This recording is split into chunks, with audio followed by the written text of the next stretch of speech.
Gen Z has become unemployable by Damon Cassidy. Holy moly, the type of stories that I'm listening every single day, reading in the comments, and well, even my own experience.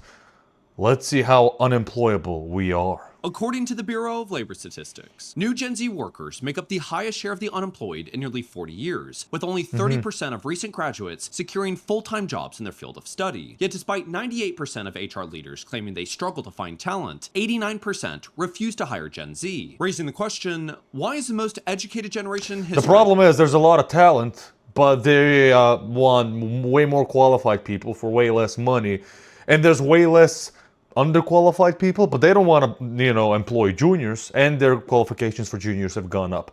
It's a whole Becoming mishmash. ghosted by minimum wage jobs. While you'd think that with each modern generation facing a worse job market than their parents, with nearly half Yeah. of the entire workforce unable to afford I'm exactly born in even a 2001. minimal quality of life, that as Gen Z voices their frustrations over facing the worst entry-level job market in nearly 4 decades, the worst layoffs since the Great Recession, the second straight year of historic job revisions, the majority of H-1B approvals actually going to entry-level positions, only to then be told that the majority of China is 70% H-1B recruit.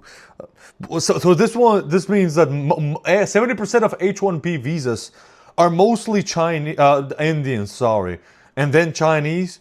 God damn it! Here's me trying to, as a Southeast European, I'm just trying to get a tourist visa to visit the country. H-1B approvals actually going to entry-level positions, only to then be told the job market has never been stronger, that all of this decay would finally be enough to force a nation to confront a system that has failed generation after generation. But instead, society refuses to evolve, dismissing it all as laziness and entitlement. They don't want to work. They're spoiled brats. They've grown up in a world where it's everyone gets a trophy generation, and like the idea of showing up and going through traffic and being at the office at 8. This is how you never go anywhere, because if you just blame Gen Z, or if you just blame older generations, which I'd say they are more to blame, you're not gonna get anywhere, okay?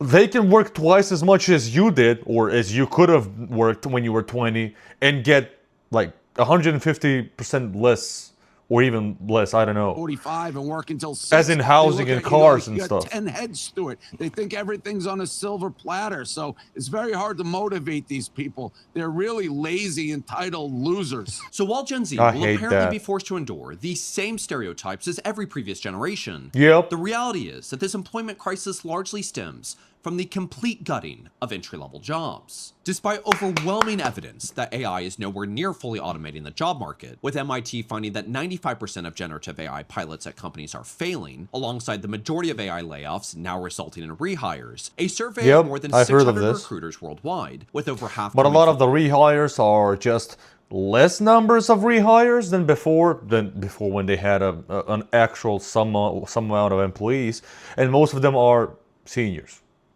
for less money. So there's still something Fortune there. 100 or Fortune 500 companies found that 1/3 of employers are nevertheless replacing entry-level jobs with AI. Even if those Yep. responses were simply an attempt to inflate investor confidence and boost stock prices, a separate Resume.org survey found that by 2027, 47% of employers expect to eliminate entry-level roles entirely, which means that whether AI actually works and unemployment skyrockets, or it completely backfires and results in a reduction in household wealth, worse than 2008, the outcome remains the exact same as it always has. The burden falls on the generation entering the workforce. To better understand the long-term repercussions eliminating entry-level jobs has on Gen Z and the future of the job market, I spoke with Brian Creeley, a corporate recruiter, hiring manager, HR professional for some of the world's largest companies, career coach, and creator of the YouTube channel, A Life After Layoff. The funnel into an organization is really supposed to be, you give people the baseline opportunities to not only just learn the technology and demonstrate those skills so that they can move into more advanced roles in an organization, but it's also to learn corporate culture. That base level is, you're supposed to be sitting in those meetings with the more senior people and taking notes and observing through osmosis. And if they're going to eliminate that entire thing, what is the leadership going to look like? The senior level positions in They're hoping that the leadership and seniors right now, eventually, they'll die out as they get older, and they're hoping that they won't even ever need more seniors or even more juniors in the future, because AI will do everything. And then where's the customers with the money? An organization in You know what I mean? 5 years, in 10 years. I really At don't the same get this. time, they're also eliminating the middle managers. So it's like Yeah. they're being squished. And now you've got these Middle managers usually are trash. senior level Let's be people. honest. These executives are loving it because they get to, they get to make money rain, they get their bonuses and all this stuff. But I don't know if they're actually thinking through the big picture of, you're eliminating the development of the youngest generations, and you're also eliminating the middle manager positions for these senior level people to move into. So now you're basically creating a single band of people who are stuck in a very narrow range. I've been saying this. He's just saying it in a better way. It's not leadership. It's in between. And then you have this executive kind of like sitting up in an ivory tower making these decisions. So what's it going to look like in 10 years from now when... In 10 years from now, you're going to have way more unemployment. You're going to, if this continues happening, you're going to have way more people with just junior level skills. And there's going to be a huge need of more seniors and mid-level people, but there's not going to be enough of those kinds of people. Because when you should have been hiring a lot of juniors, you didn't. Is that crunch? And now all these senior executives are retiring. And while the lack of investment AI is actually going to take over everything existed long before the AI race, the unfortunate reality is Gen Z is also competing for these limited positions against older, more experienced, and overqualified workers. That's what I said. To accept entry-level pay. They laid over a lot of people, and then they employed back a few more people because of the mistaken AI takeover stuff, and they laid over a lot of people. Well, most of the employed people back are the seniors for a smaller salary because, well, a smaller salary and a job is better than nothing. According to Stanford's Digital Economy Lab, employment among Gen Z workers aged 22 to 25 declined by 16% in the occupations most exposed to artificial intelligence, while older workers in those same occupations continued filling those roles instead. Today, 2/3 of all entry-level roles are filled by workers with over 7 years of work experience, while 61% of full-time entry-level positions require 3 to 5 years of experience. The Federal Reserve suggests this could be the result of decades of career and wage stagnation, as traditional routes for career advancement, such as job hopping, now provide little financial benefit, ultimately creating a compressed career ladder where 52% of graduates are underemployed within a year of graduation, while a study by the Burning Glass Institute found that 73% will remain underemployed a decade later. The candidate who's coming into that interview who maybe had that capability, who has that confidence. So more and more unemployment, and then the U.S. has a debt of 30-something trillion or however it was. Yeah, that's that potential. Not looking good for younger gens. Now has that stigma going against them of like, well, you're not hireable. You're not good. You're not going to be a good fit for us. Because I've heard those conversations. I've heard hiring managers make. Eventually, we're going to get to the point where you'll have to create the good fit for you and not just wait for it. Or AI is going to take over. Making stories up about people based on what's on their resume or what they've achieved in the past, and they start creating these stories. Well, this guy's not hireable. This guy's not promotable. He didn't get promoted at his last job. If he was truly a high performer, why didn't this other company or these other two companies ever recognize their capability? And I would like look at them and say, like, how do you know what this person has or hasn't done or is capable of without even looking at them? Just you're also, you judge everything by the career. And you don't know what's happening in his or her social life or family life, and why maybe they were forced to exit out of the job to focus on something else because of health reasons. Maybe the whole story isn't on a piece of paper. Like, we're not fucking robots, you know that, right? Bias toward what I think this candidate's career should have looked at like, because when I started my career, things looked a lot different. And to prove just how deep the stigma actually is, LinkedIn's own algorithm has been shown to suppress profiles with employment gaps, while ATS services and job platforms suppress or automatically reject applicants working lower wage jobs, such as grocery store clerks or restaurant servers, because in the eyes of many employers, they signal class, resulting in a labor market where Gen Z is fundamentally trapped in a cycle of low-paying jobs with little opportunity for advancement. Today, Gen Z accounts for 55% of all multiple job holders, the highest share of any generation and well over. And this old piece of trash that we saw in the beginning of the video says we're lazy. Yeah. We're lazy. Decade, leaving 83% reporting burnout, while 61% have delayed or avoided preventative health screenings. And while I totally understand delaying medical care due to the concern of cost or time, Take it from me, someone who was told by 2 separate doctors that spitting up blood was not an issue and almost died in his apartment due to actually having undiagnosed factor V, that your health is the most important thing in your life. And unfortunately, just as millennials were told to simply learn to code, rather than having an honest conversation about collapsing entry-level jobs, crushing student loan debt, competition against older workers, rampant automation, and the rising cost of living, society's solution for Gen Z has simply Yo, it's so depressing. Like he just keeps on going, keeps on. Housing crisis, shortage of jobs, AI, competing with old people. Oh, you also can't be accepted for mortgages and all of this stuff because your credit score is insane. Oh, you're in a lot of debt because of college. Yep. Oh, most colleges are useless and can help you get a job. Yep, that and it keeps on going. Despite having spent years covering the decline of vocational education and the stigma surrounding blue-collar work, I still believe the trades are an excellent career path for many people, but pretending that they can absorb an entire generation will only recreate the If everybody goes to the trades, it'll happen. The same thing's gonna happen. Same bottlenecks that white-collar workers are already facing. A new Wallet Hub study ranking the best. If you have a problem, we can't just replace it with something new. We gotta do something new and also make sure to fix the problem. Okay, you can't just ignore this one problem. First entry-level jobs in America found that trade careers dominate the bottom of the list based on immediate opportunity, growth potential, and job hazards, while also ranking among the nation's least happy occupations. Oh, okay. Car designer, animator, game developer is one of the happiest? Really? I was not expecting that one. I know a few game developers. They're not. That's not what they're telling me. Support specialist, cybersecurity, dog photographer. Yo, the difference between these jobs is abysmal. Developmental biologist, I don't know what that is. UX designer. So a lot of tech stuff and dog photographer and therapist. Interesting. Video game quality test. So game developer's gonna be happy. If video game quality tester is not gonna be happy, yeah, I don't know about that one. Hospital security, chasing insane people.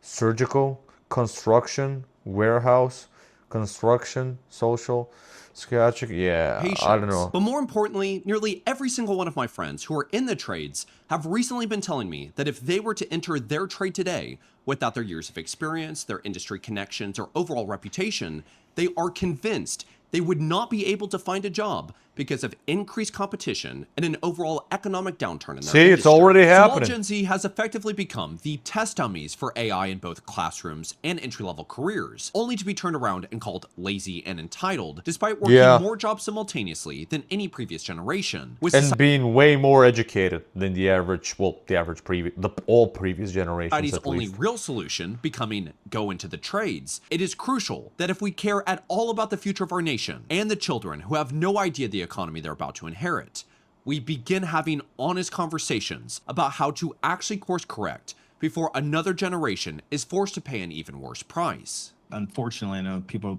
are not going to want to hear this, but I think that this is going to be the new norm. Like, I don't think that we're going to return to a job market.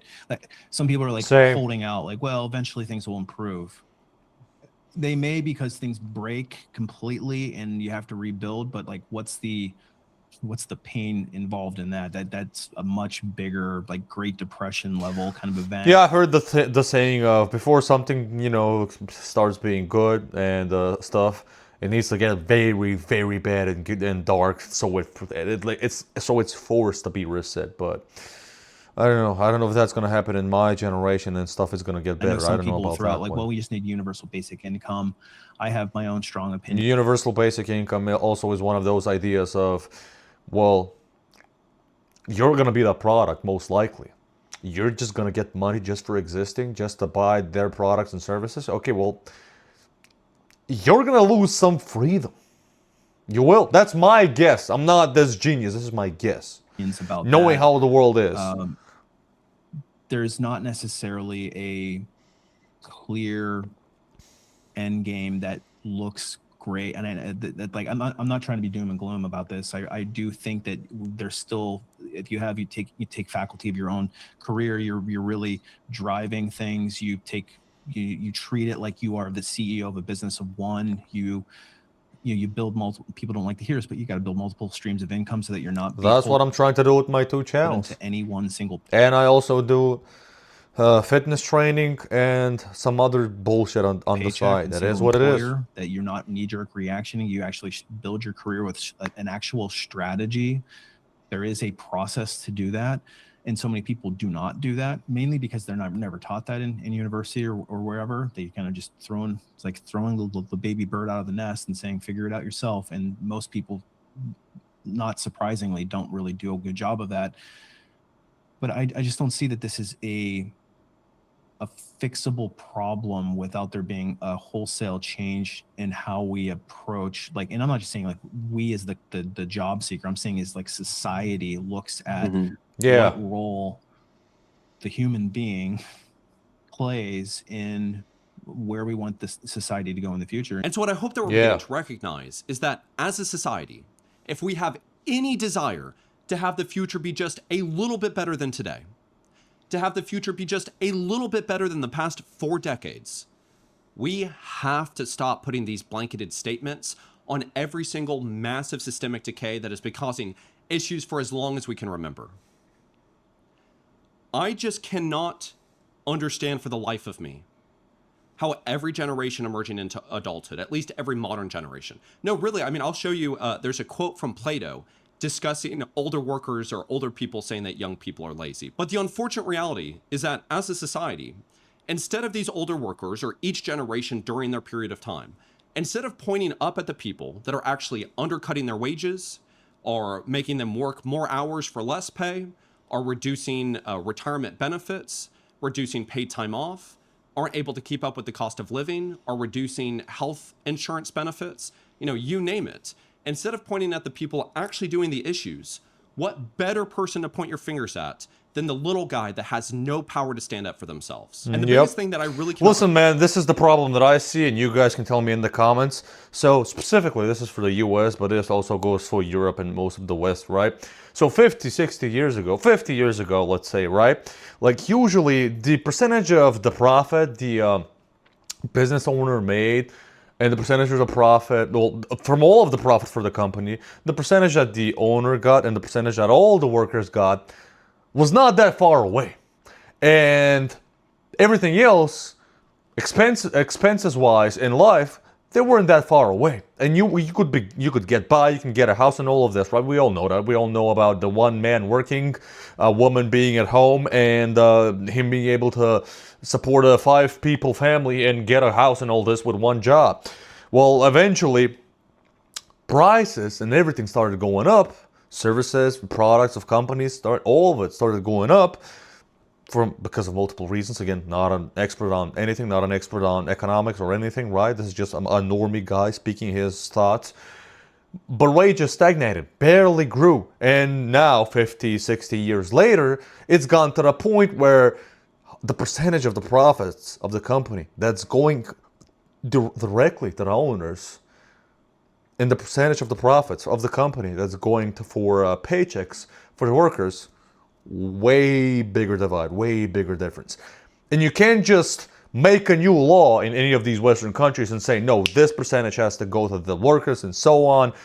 And then out of nowhere, the profit margins, or how much money is the company is supposed to grow every single year, might stagnate or might dip for a little bit before it continues growing again, which is bad.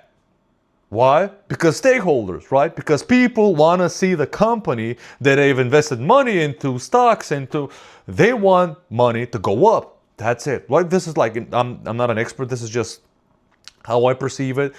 So this should have been done decades ago. Heavy regulations on and laws on keeping up the salaries with everything else in life. So this huge jump and divide between the profits of the business and the business owner compared to the people working for the business wouldn't be this big, wouldn't get to this point, which is now, very problematic to fix. There's probably so many other details I'm missing out over there, so many other reasons why this has happened. Somebody can tell me in the comments. Is that when you hear a hiring manager or somebody say they're traditionally and just blaming Gen Z, no, sorry, no, I can't accept that. Their 50s or so, the people that really have power to be making these decisions, the people on the news, pumping out these headlines. When they say the young generation is lazy and entitled, the likelihood of that 55-year-old individual saying that, having a kid that is graduating from college or already has, is unbelievably high. So are you saying the reality is that every Gen Z is lazy except for your kid? Mm-hmm. Are you saying that you had absolutely no responsibility in helping parent the future generation? Mm-hmm.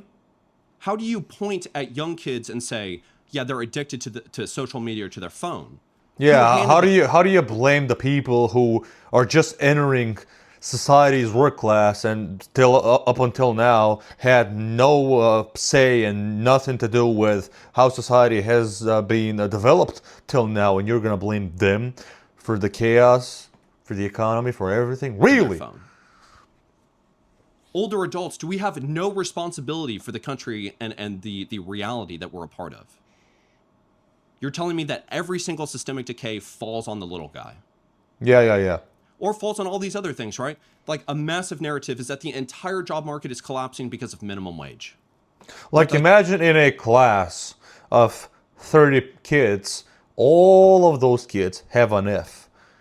So you're telling me the teacher has nothing to do with that. The teacher is not a bad teacher. It's nothing to do with him or her. It's just because the kids are, all 30 of them having an F and all of them failing the class. I don't know about that one, Chief. No blame on the teacher. I don't know about that one. That is a real argument. I get that on every single one of my videos. So it's blanketed statement after blanketed statement after blanketed statement, and we fail to recognize that we are all experiencing the exact same thing. The thing that makes me the most sad out of all of this is that, Gen Z, as a generation, we have the opportunity to genuinely make a difference because we recognize the issue. We are at the I want to hear ideas. How can we make a difference? What? Age to where we are being vocal about it. It's kind of bad enough that we have to address it. And so what we have to do is we have to not only pay the burden of previous decades of economic mismanagement, but we also have to start envisioning the future. But the unfortunate reality is that as a generation, predominantly, again, not every single person, but predominantly, we've lost hope. We've already given up. There's a reason why Gen Z is called the nihilistic generation. Yeah, I say that so many times. I've become such a nihilist. So if you've already given up and you have no hope, then we're grouped right in with every other generation. And the very frustrating thing from myself, because again, I'm going to address the systemic issues.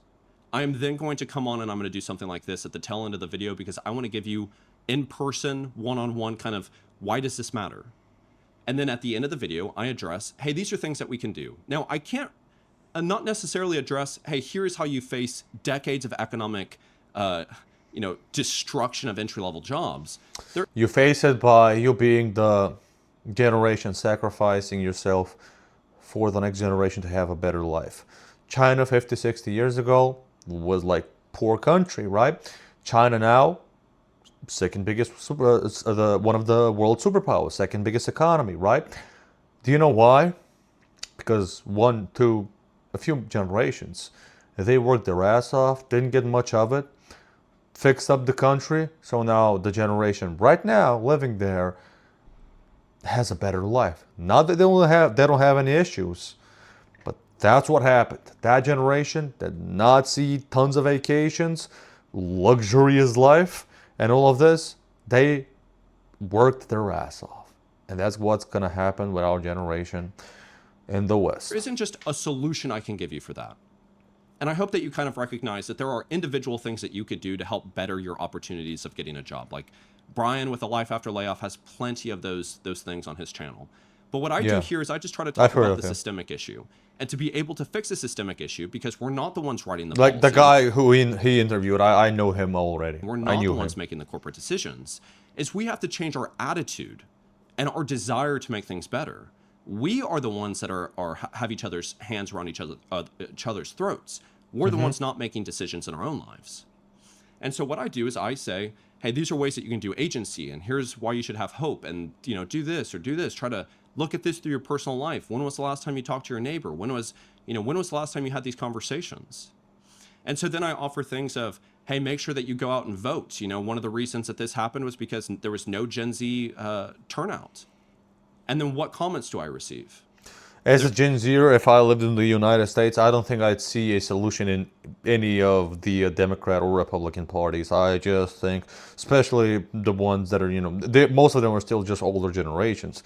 Maybe if that's a new Gen Z generation in some of those both of those parties, maybe I would vote for them. But I don't know. I live in a part of the world where they're basically the same. It's very tiny difference between parties. They're all corrupt. Mentally ill idiots. They just want to steal money, and they don't really care about helping others. They just care about helping themselves. There's very rarely actual good politicians. That's why a very high percentage of jobs, that's a very high percentage of psychopaths work in those kinds of fields, one of them being politics. There's no point in voting. Voting doesn't do anything, so why would I waste my time? Yeah. And so then I go into my friends, right? Because you would say, well, go touch grass. So I go talk to my friends. Not a single one of them will vote either. Okay, so voting isn't an option. So then I do something like, hey, here's a petition that we're trying to work on. This is. I think the only sad option is that the only real option, in my opinion, is what I said with China. What we're trying to do, and then those generations, what they did. And then what comments do I receive? The petition isn't going to do anything. Everything sucks. There's no hope. Why would I even waste my time? Okay, so now I go to my friends and I start talking about this, and they say nothing's going to change. We can even see examples from Singapore and what they did, but their geographic location was also very helpful for them. Okay, so we're not going to vote, and we're not going to do petitions. So then I do this, I help promote I do this petitions. Thing to raise awareness for the pursuits of raising awareness for humanity versus AI, that we need to prioritize humanity over all of these other things. And we have I to get agree. our policymakers to actually start regulating these things and Yeah. work on the different aspects of what it is that's going on. Yeah. What do I receive? It's never going to do anything. Why would I even bother? Our policymakers don't do anything. Listen, it's not that I don't agree with that answer, but still try. At least try. Like with voting in the United States, you usually have two options, right? The Republican or the Democrat Party, and usually I think both are insane. I've never seen a great president or whatever politician, very rarely actually, for fixing these kinds of issues. But petitions and doing all of this, yeah, why not? Just greed. It's I just do it. corruption. They don't care about us. All right. I go to my friends. Hey, what do you think that's going on? The problem is we don't really hold that much power financially, so politicians are way more motivated by the people who hold more power in the country or more money, and that's the older generations. So they pay most of the taxes as well, and not Gen Z. So of course they're gonna, listen to what they need more. I get nothing. And it's just a circle of selfishness from the politicians, from the older generations that have more power and financial resources that are, that their voices are heard more than the politicians, and maybe they actually have to say, listen, hey, let's help out these Gen Zers and Gen Alphas and all these new generations, man. Come on, let's just not be this selfish. That's not what happens. What happens is, let me get all the cash I can so I can be rich, and I can give it to my kids later on so they won't have any issues. But then most other people are being neglected. Okay, so I continuously go around and I try to talk to people in real life. There's nothing. But what it is that we do talk about is we talk about the basketball game. We talk about soccer. We talk about the celebrity. I don't give a shit about celebrities or sports. The next I go movie. to the gym. Right, we talk about all of these things, but everything actually impacting our lives, we refuse to have conversations about. My whole main channel, what you're watching on, is all about dating issues, social issues, financial issues, housing, people doing dumb shit, bullshit, basically social life, modern life issues. I want to encourage people to talk about stuff like this. I wish I was a U.S. citizen and I could partake in these kinds of things and be more active. Why did I say that? Because, well, in my country, people are more, politicians specifically, now that the U.S. doesn't have any issues, but in my country specifically, and what people are talking about, It's mostly about how to make as much money as possible in a faster way as possible, and a lot of the times they get scammed. That happens in the US as well, but less education, more dumb people, and they get scammed more on average. And the politicians here are even more insane. So yeah. And so now I'm in this position to where I'm thinking, okay, so we're not going to vote, we're not going to do petitions, we're not going to do We can do any sort petitions. of movement or to get our representatives interacting. I talk about, hey, let's do these boycotts. Nope, we're not going to do that either because I that's would not do gonna it. work, okay? I don't have hope in it, but I would do it. Got nothing else to do. About, hey, maybe we need to start talking about creating a better form of unions. Oh, unions are just bad. It's never going to work. So I'm at this. Usually unions end up being corrupt because of, I don't know, but like the more people you involve in some kind of a union, the more division there is between ideas. Not that it can't work, but the bigger it is, the broader it is geographically and all these things.